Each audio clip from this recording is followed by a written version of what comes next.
발표 시작하도록 하겠습니다. 제 주제는 노이즈 캔슬링과 기술의 원리입니다. 평소에 저는 전자기기, 특히 무선 이어폰에는 관심이 일절없는 사람이었습니다.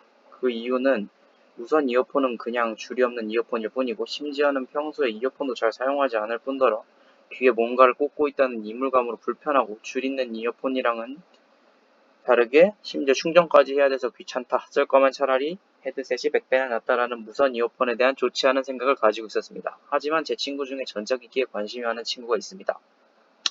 어느 날 그 친구가 저에게 무선 이어폰을 산다는 자랑 아닌 자랑을 하게 되었습니다. 저는 직전에 제가 가지고 있던 무선 이어폰에 대한 생각을 그대로 친구에게 해주었더니 그 친구가 하는 말이 음질이 어쩌고저쩌고 하면서 자기 혼자만의 세계에 빠져들고 그 수많은 말 중에 그 친구가 하던 수많은 말 중에 저는 노이즈 캔슬링이 어쩌고 하는 말 중에서 노이즈 캔슬링에 대한 것에 꽂히게 되었고, 그리고 그 친구에게 노이즈 캔슬링 그냥 귀마개 쓰면 되는 거 아니냐 이런 식으로 말을 했더니 친구의 아주 영광스러운 노이즈 캔슬링을 체험할 아주 영광스러운 기회를 줘서 저는 감사하게도 노이즈 캔슬링을 써봤고 실제로 써보니까 되게 괜찮았더라고요.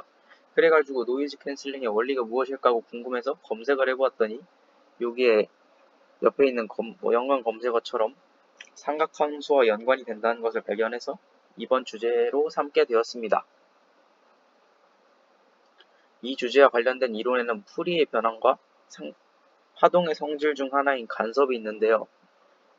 풀이의 변화는 참 여기 써놨듯이 오일러 공식 복소평면 진짜 이름도 처음 들어보는 어려운 친구들이 사용되는 개념이어가지고 진짜 이걸 개념적으로 파악하기에는 상당히 어렵고 제 지식 수준에서는 힘들다고 판단이 돼서 여기서 가장 지금 우리가 노이즈 캔슬링의 원리를 설명하는데 가장 필수적인 파동의 형태는 사인 또는 코사인 함수의 모습으로 나타낼 수 있다는 개념 정도만 가지고 시작하도록 하겠습니다. 그리고 두 번째, 파동의 성질.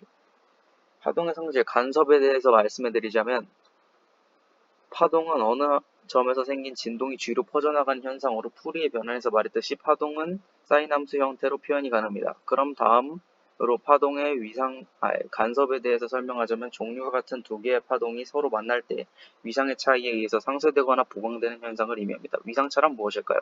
위상차란 단순히 위상의 차이를 의미합니다. 그러면 위상이랑 삼각함수의 개념과 연결지어 설명하면 삼각함수를 그릴 때 우리는 동경의 각도를 정의역으로 하여 그 동경이 나타내는 직선과 특정한 반지름의 원의 교점에 과해 좌표를 x좌표, y좌표, 그리고 그 동경의 기울기로 각각 코사인 함수, 사인 함수, 탄젠트 함수를 그려왔습니다.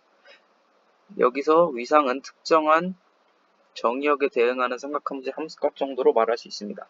그럼 위상의 차이는 삼각함수의 파동이 어디서 생기느냐 아니면 얼마나 이동했냐에 따라서 위상의 차이가 나타나게 됩니다. 그러니까 함수값의 차이가 나타나게 된다는 뜻이죠. 하나씩 설명하자면 초기 위상은 우리가 함수를 그릴 때 마치 x축의 방향에서 평행이동하듯이 함수의 개형을 그리듯이 생각을 하면 그 개형의 차이로 함수값의 차이가 나는 것을 의미합니다. 그리고 두 번째로 거리 차이에 의한 위상 차이에 대해 설명해 드리자면 일단은 기본적으로 사인 함수와 코사인 함수, 탄젠트 함수 다 말이 되지만 사인 함수, 코사인 함수가 파동으로 표현이 되기 때문에 사인 함수와 코사인 함수만 설명해 드리자면 일단은 이 녀석을 보면은 이런 식으로 만약 주기가 다르게 되면 자연스럽게 그 함수값의 차이가 생기는 것은 정말 자연스럽겠죠.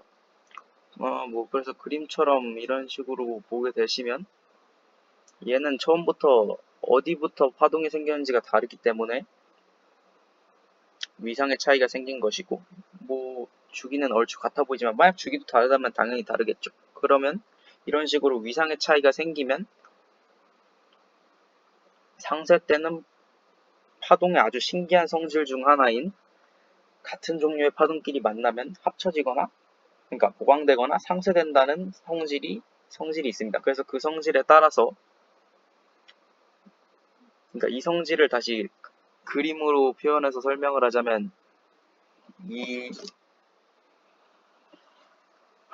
이 그림을 보시자면 이런 식으로 위상이 거의 일치한, 아니 사실 똑같은 이런 함수, 삼각함수 둘 또는 뭐 파동이라고 말씀드리겠습니다. 파동 이런 애들은 합쳐져서 더 큰 파동이 되고, 오히려 반대 모습처럼 보이는 이 두 파동 합쳐져서 일자, 그러니까 파동이 없는 형태가 됩니다. 그런 식으로 파동의 마루와 골 부분이 상쇄 또는 보강되듯이 더해지는 모습을 보여주고 있죠. 그러면 이제 이것만 설명하면 되지 왜 위상차에 대해서 설명하느냐 라고 말씀하실 수도 있는데, 물론 이 그림은 위상차가 없거나 그 위상차가 정반대인 모습만을 예로 든 거고, 현실은 위상차에게 일정 부분만 상쇄 또는 간섭되기에 전반적인 이론과 개념을 설명드리기 위해 설명했습니다.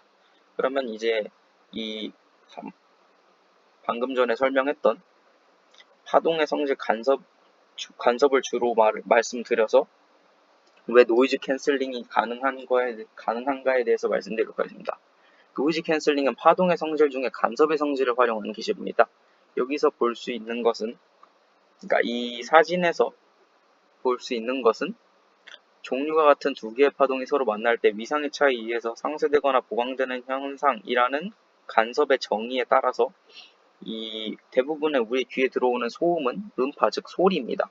근데 이 음파 소리에 반대되는 위상을 가지는 소리를 이 기기에서 만들어내가지고 그걸 내므로써 상쇄 간섭을 일으켜서 소리를 최소화하는 것입니다.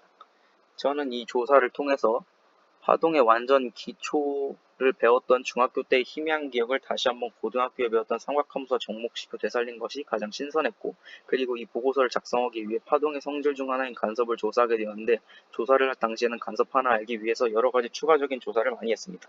그러면서 정의를 따라 쭉쭉 이어가며 새로운 지식에 대해 학습하는 지식을 올바르게 습득하는 태도를 알게 되었고, 조사의 내용과는 다른 저만의 언어를 통해서 다시 정리해 올바른 지식의 습득을 하는 방법에 대해 깨닫게 되었습니다. 앞으로는 이런 학습적 태도를 가지고 많은 부분의 의문을 품며 학업을 이어나갈 것입니다.